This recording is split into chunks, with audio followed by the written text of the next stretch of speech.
Welcome to 1 Minute Science, where we're looking at how to improve your exam technique and make sure you get those marks. Remember, you can use old past paper mark schemes, however they don't meet the same level of demand as the new specification. So these videos and the most recent mark scheme is your best way forward. Let's look at this question. It says, give one change to, let's imagine, any investigation that would allow the scientist to check if the results are repeatable.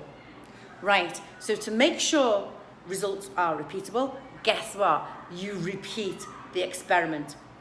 But you can't write just that in this example. You can't even write repeat the experiment and compare the results. Let me give you an example. If I ask somebody to run 100 meters and they do it in 10 seconds, I then want to check that they can do that every time. So I say, do it again. This time, it takes them 60 seconds. Well, I've got 10 seconds and I've got 60 seconds, and I compare the results. And so what? They're different.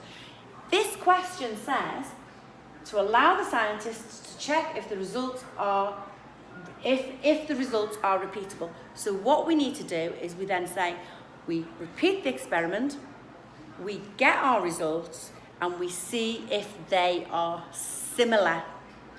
If they're similar, for example, 10 seconds and 11 seconds, then the results are repeatable. If it's completely different, 10 seconds and 60 seconds, they're not repeatable. So in a nutshell, how much do you need to write? Repeat the experiment, compare, and see if the results are similar.